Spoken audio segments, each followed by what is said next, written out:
Madame, monsieur, bonjour et bienvenue dans Dimanche en politique consacré aujourd'hui au sport. Car le sport, c'est aussi de la politique. Il attire les foules et l'argent parfois.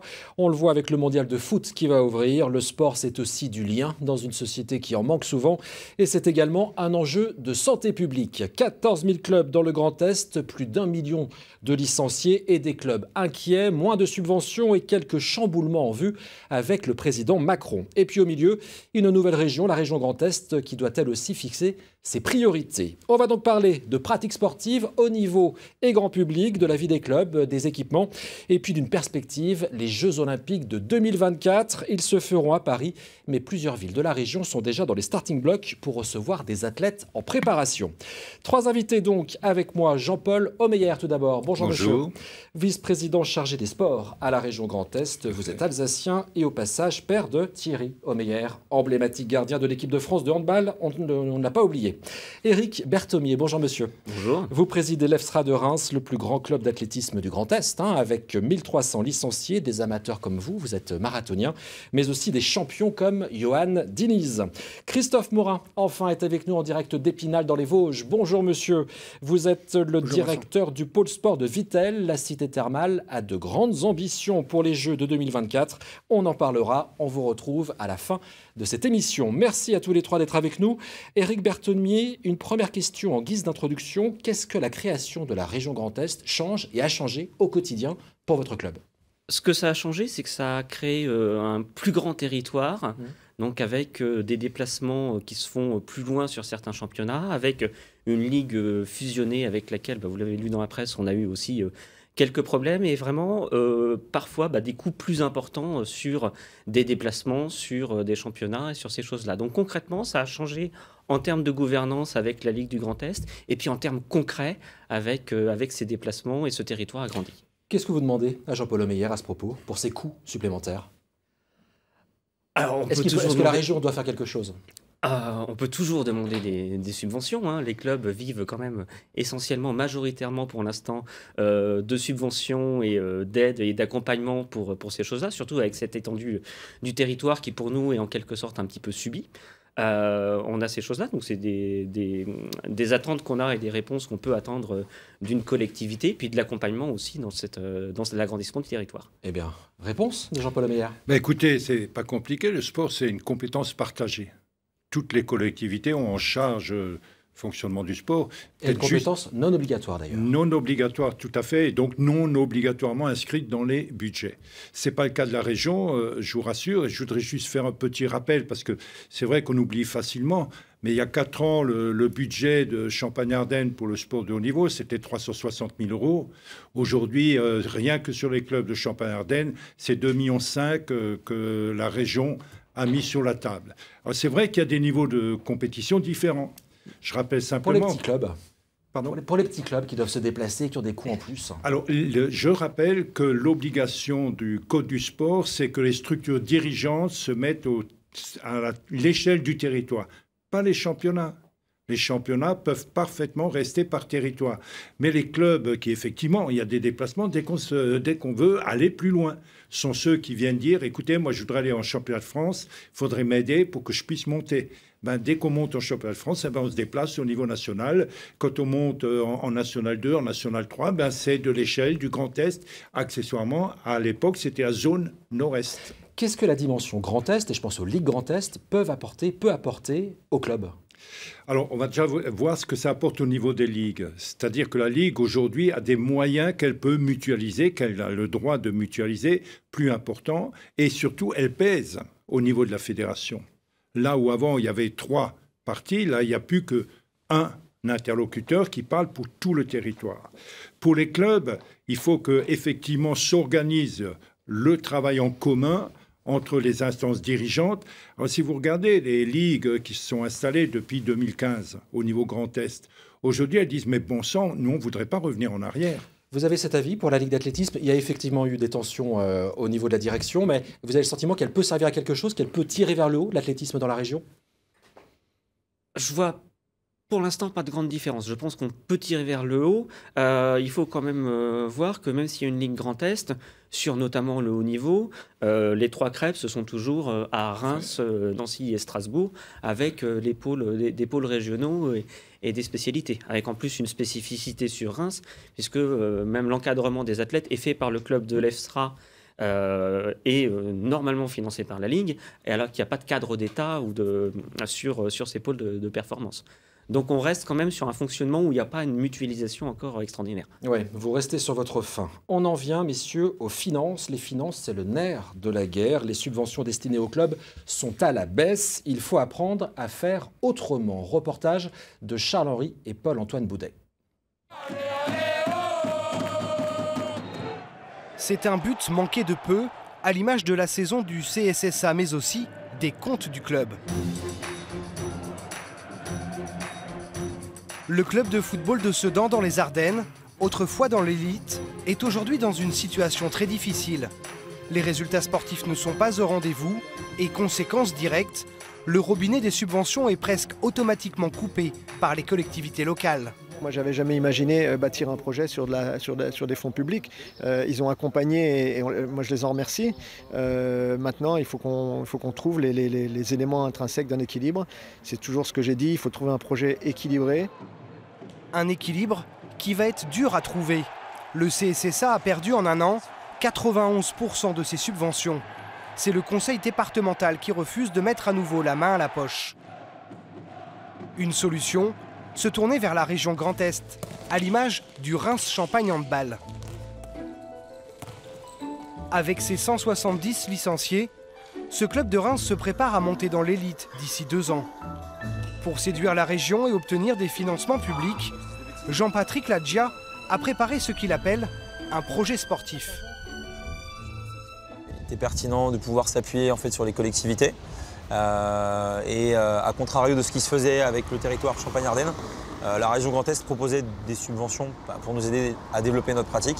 Et c'est à ce moment-là qu'on a saisi cette opportunité. Une association sportive, il y a 20 ans, on venait juste faire de la compétition et ça s'arrêtait là. Aujourd'hui, il y a un renouveau, il y a des nouvelles pratiques.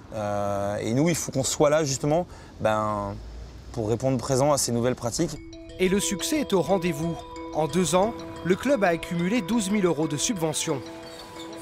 Mais avant que cet argent ne soit versé sur le compte du club, la région Grand Est demande un avis au comité régional olympique et sportif. C'est son président, Jean-Marc Asbecker, qui étudie les dossiers. Un contrôle encore plus attentif aujourd'hui, car les budgets des collectivités sont en baisse de 25%. 25% de baisse, ça suppose qu'il y ait une baisse équivalente, voire plus importante pour les demandeurs. L'association qui touchait jusqu'à maintenant, je ne sais pas, moi, mettons 3 000 €, eh bien, elle va avoir au moins, au minimum, une baisse de 25%. Donc il va falloir qu'elle compense cette perte autrement. Moins d'argent, mais aussi des disparités entre les grands clubs sportifs. C'est ce que regrette Arnaud Robinet, le maire de Reims, qui aimerait une égalité de traitement entre les 3 anciennes régions. Il reste encore un gap peut-être à franchir pour avoir ce lissage et cette équité avec tous les clubs de la grande région. Mais je crois qu'aujourd'hui nous sommes sur le bon chemin. Et je peux comprendre aussi, je dirais, le passé de certains clubs ou l'antériorité. Et puis la région, comme toutes les collectivités aussi, doit avoir une maîtrise de ses dépenses de fonctionnement.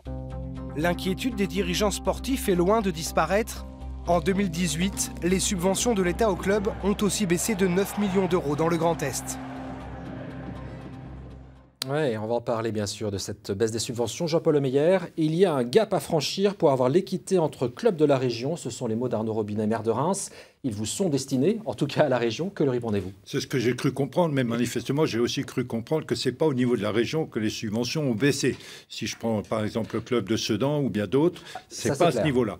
Ce qui est tout à fait clair aujourd'hui, c'est que sur la région, où qu'on soit, chaque club dans sa discipline est traité de la même manière que ses collègues, au niveau, auxquels ils pratiquent, il y a un niveau de financement qui est le même qu'on soit à Reims, à Strasbourg, à Sedan, à Chaumont ou à Mulhouse. Ça veut dire que c'est nouveau, parce qu'en 2016, en Ligue 2, 140 000 € de la région pour le Stade de Reims, le club de foot de la ville, 300 000 pour le RCSA, le club de Strasbourg, bien sûr. Oui. Ça, c'est terminé. Non, mais vous parlez bien de 2016. Je rappelle que 2016, c'est la mise en place du Grand Est et qu'à l'époque, c'était encore le régime de Champagne-Ardenne qui n'accompagnait pas les clubs. Tout ça a été remis d'équerre. D'ailleurs, le maire de Reims le sait très bien, puisqu'on en a souvent parlé ensemble. En quelques mots, c'est d'équerre pour vous aussi, côté athlétisme? Côté athlétisme, en effet, on touche maintenant des subventions de la région qu'on ne touchait pas du temps de la Champagne-Ardenne. Donc, qui sont sur la pratique, le fait qu'on soit un club qui est en National 1, donc le niveau 2 en athlétisme. Donc, il y a un accompagnement du haut niveau qui se fait maintenant par la région Grand Est. Je reviens sur l'égalité des territoires. Je ne vois pas de problème là-dessus sur la pratique de la région. Ce qu'a fait la Ligue, en revanche, sur l'égalité des territoires, il y a 2-3 choses qu'on a contestées, notamment sur du matériel lors de l'Assemblée générale.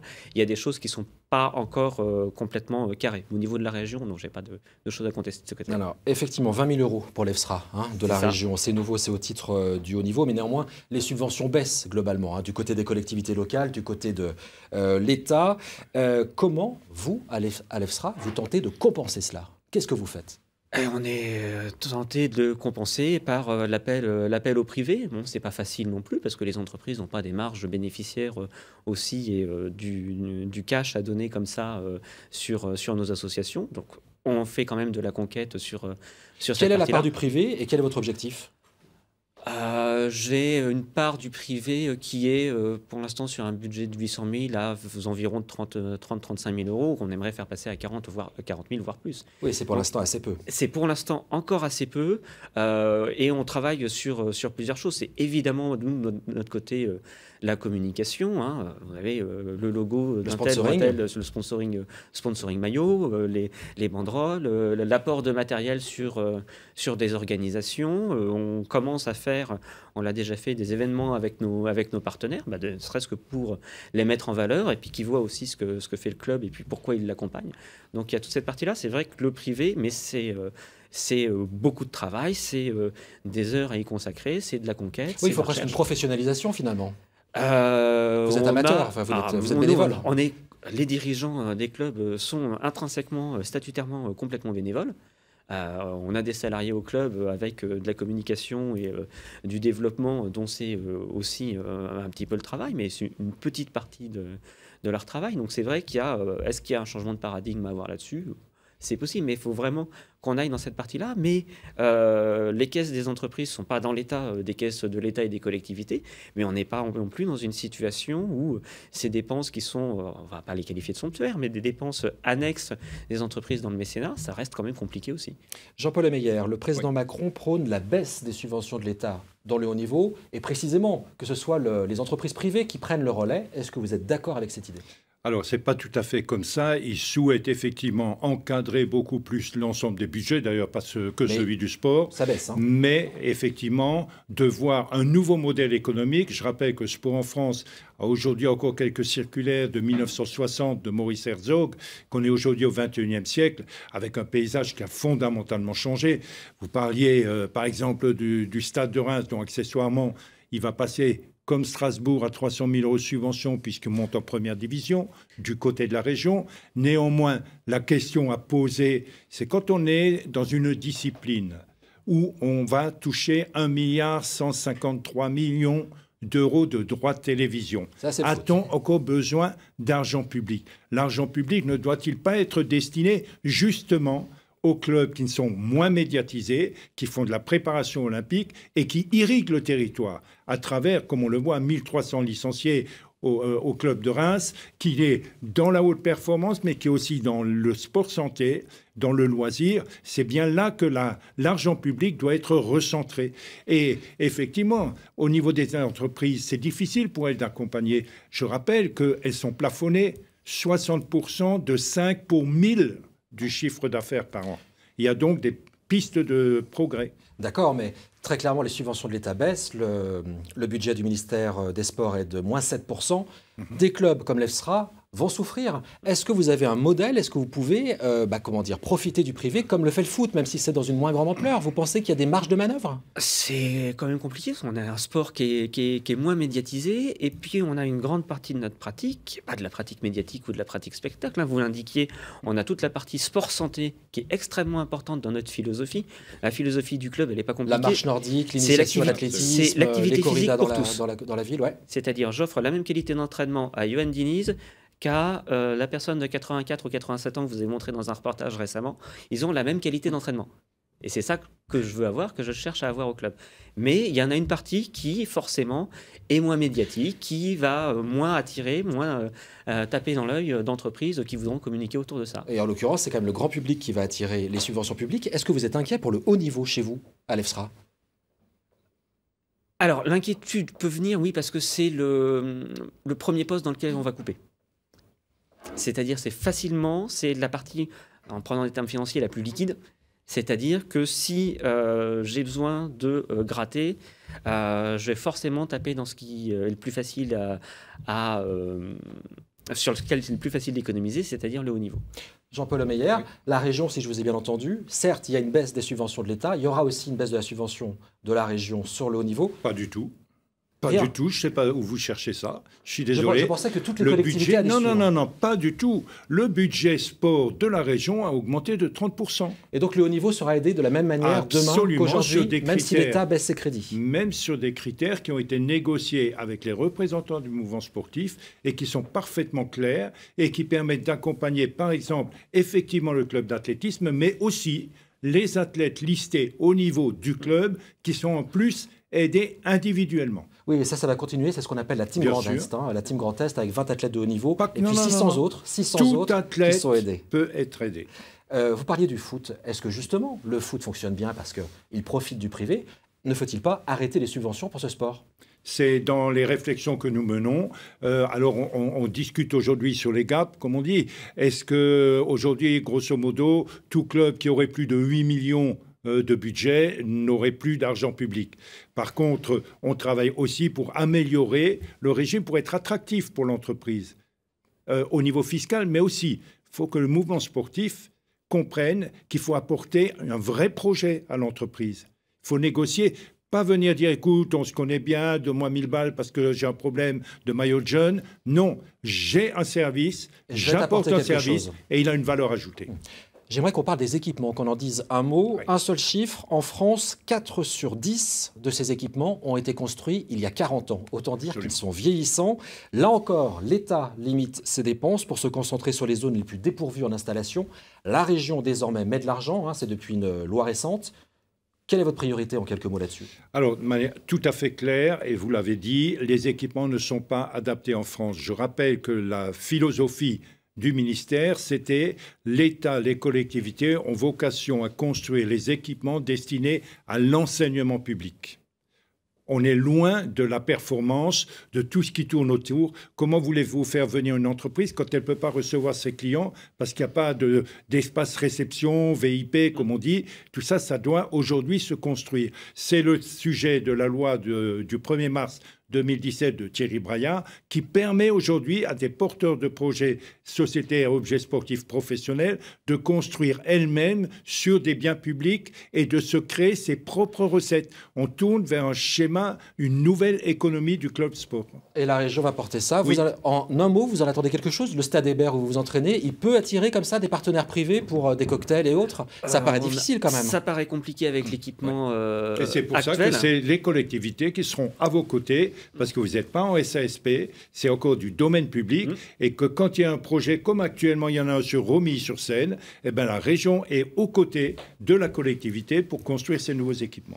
Messieurs, on arrive déjà à la dernière partie de cette émission, à savoir l'objectif 2024. Et en 2024, il y a bien sûr les Jeux Olympiques de Paris. Plusieurs villes de la région sont sur les rangs et sur les dents pour accueillir les athlètes en préparation. Et parmi elles, Vittel. Rebonjour Christophe Morin. Vous êtes donc en direct avec nous. Je rappelle à nouveau que vous êtes le directeur du pôle sport de Vittel. Vous venez d'accueillir une équipe en préparation. Le Sénégal, c'est pas pour les Jeux Olympiques, mais pour la Coupe du Monde de football qui va se jouer en Russie. Concrètement, quelles sont les retombées de cette venue? Très concrètement, elles sont multiples. Elles sont tout d'abord économiques, parce que une délégation de 50 personnes qui est présente dans notre ville pendant une petite dizaine de jours, eh bien, ce sont des hôtels, des restaurateurs et d'autres prestataires qui peuvent en profiter. D'ailleurs, je précise que c'est la Fédération du Sénégal qui a payé ce stage. Donc pour nous, c'est vraiment, et pour la collectivité, c'est vraiment que du bonus. Ensuite, bien entendu, ce sont des retombées promotionnelles. Ça montre encore une fois le dynamisme de la ville. Et si je faisais juste un parallèle avec 98 et la Croatie que nous avons fêté cette année, eh bien c'est d'autres stages qui sont venus par la suite, notamment pas des moindres, comme l'Olympique de Marseille, l'Espagnol de Barcelone, Monaco, qui sont venus parce que la Croatie avait fait un superbe résultat et avait démontré notre capacité à accueillir des stages de préparation. Donc nous espérons sincèrement que le Sénégal fasse aussi bien et que ça nous apporte d'autres stages. Christophe Morin, je reviens justement aux Jeux Olympiques. Ces stages de préparation, combien de temps ils peuvent durer? Est-ce qu'ils se font très en amont des Jeux Olympiques? Et puis surtout, est-ce rémunérateur? Alors des stages, de toute façon, nous en accueillons tout au long de l'année. Ensuite, concernant la préparation olympique, c'est vrai que on parle beaucoup de 2024, mais pour nous, ça ne se limite pas à cette seule année, puisque une préparation olympique, c'est au minimum 4 ans. Les sportifs, pour la plupart, qui veulent participer et surtout, pourquoi pas avoir une médaille aux Jeux, se préparent sur plusieurs années. Donc, nous les accueillons d'ores et déjà par le biais soit de stages individuels, soit par le biais de partenariats avec des fédérations. Et ensuite, rémunérateur, oui, puisque, encore une fois, tous les stages qui viennent, ou une grosse majorité des stages qui viennent à Vittel, payent leurs prestations. De temps en temps, la ville peut également faire un geste dès lors qu'en contrepartie, il y a une certaine visibilité. Cela peut être par le biais de conférences de presse, soit par le biais également de grandes manifestations que nous pouvons organiser dans nos installations. Je pense notamment, par exemple, avec la Fédération française de tir à l'arc. C'est un partenariat gagnant-gagnant. Ils viennent en stage chez nous et nous organisons régulièrement des championnats de France, voire des championnats d'Europe comme en 2017. Christophe Morin, il y a bien sûr une compétition entre villes. Où se fait la différence? Quels sont les équipements qui comptent? Alors après, la différence, alors bien entendu, il y a cela se joue au niveau des équipements sportifs. Alors donc, vous parliez tout à l'heure de la vétusté des installations en France. Nous, la grande majorité de nos installations ont quasiment une cinquantaine d'années. Alors nous avons eu la chance que les différentes municipalités qui se sont succédées ont continué à faire évoluer les installations sportives et elles vont continuer à l'être. Ensuite, c'est aussi tout l'environnement. C'est-à-dire que si on reprend l'exemple du Sénégal, c'est bien entendu nos installations sportives, mais c'est la capacité hôtelière, c'est le cadre, l'environnement, la nature, qui est extrêmement important également. Et puis, bien entendu, ce qui fait notre force, en tout cas à Vittel, c'est également l'établissement thermal qui a été totalement rénové depuis maintenant presque 7-8 ans et qui vient de se doter en plus dernièrement de cryothérapie. Et donc, ça a été et c'est un atout fort pour notre collectivité. Dernière question, toujours sur cette compétition entre villes. On sait qu'il y a des villes de Champagne-Ardenne qui sont intéressées bien sûr par ces Jeux. Vous êtes loin, Christophe Morin, à Vittel. Comment vous allez faire pour concurrencer Reims ou Troyes par exemple ? Mais écoutez, c'est ce qu'il y a de mieux dans le sport, la concurrence. Donc on va essayer bien entendu de se démarquer. Mais je crois aussi qu'au-delà de la concurrence, c'est que ça montre que le Grand Est, sur l'ensemble de son territoire, est une terre de sport. Et je pense que contrairement à 1972, lorsque Vittel a vu ses installations être construites dans le cadre de la préparation de Munich, je crois que maintenant il faut travailler sur le territoire. Donc c'est du gagnant-gagnant encore une fois. Ça doit être des partenariats, montrer que si on vient s'entraîner à Vittel, on peut tout à fait également aller faire des compétitions à Troyes, à Reims, à Gérardmer ou à Strasbourg. Encore une fois, c'est tout un maillage territorial qui doit se faire. Et je pense que le Grand Est a un très très grand rôle à jouer dans les prochaines années. Bon, vous la jouez solidaire, c'est bien. Et vous attendez la réponse concernant le label site de préparation olympique. Je crois que ce label est attendu dans les semaines qui viennent. Une question, Éric Berthomier, si Reims accueille de la préparation, par exemple en athlétisme, quel est le gain pour le club en quelques mots? Parce qu'on a bientôt plus de temps. Le gain pour le club est, on va C'est de la visibilité, c'est un peu aussi donc un gain d'image pour montrer que l'athlétisme est présent à Reims, c'est un des acteurs d'athlétisme. La rénovation des équipements peut-être. La rénovation des équipements aussi, parce qu'il y a une dimension dans les Jeux Olympiques qui est aussi abordée, qui est la dimension d'héritage, c'est-à-dire qu'il faut qu'ils sortent de Paris 2024 un vrai héritage au niveau des installations et de la pratique sportive, donc ça fait partie des choses qu'on peut attendre. Donc oui, il y a une partie sur les équipements et puis sur la visibilité de notre discipline. Vous attendez quoi en un mot de la région et Jean-Paul Omeyer vous répondra, ce sera le mot de la fin. Là, on attend aussi de la région un soutien, puis une vision aussi sur ce qui peut être fait, sur ce qui peut y avoir, qu'on n'a pas encore complètement par rapport à ces jeux qui viennent en fait très très vite. Qu'est-ce qu'elle va faire la région pour aider les villes? Tout simplement, au mois d'août, je serai à Berlin à la rencontre de l'ensemble des fédérations internationales d'athlétisme pour présenter l'interface que nous sommes en train de construire pour faire la promotion du Grand Est, de ses sites de pratique, mais aussi de son patrimoine, de sa capacité d'accueillir et de sa culture. C'est ça, c'est un site internet? Tout à fait. Une plateforme interactive qui permettra à tout un chacun de savoir je peux venir m'entraîner à Reims parce qu'en plus à côté, il y a de la culture, il y a du patrimoine et que c'est véritablement un site porteur pour demain. Merci à vous, Jean-Paul Omeyer. Merci aussi à Christophe Morin-Épinal et merci à vous, Éric Berthonnier. C'est la fin de cette émission, bien sûr. À suivre la formation en Lorraine, Alsace et Champagne-Ardenne. Et puis à suivre Dimanche en politique nationale avec Francis Letellier qui accueille François Hollande. Très bon dimanche à vous.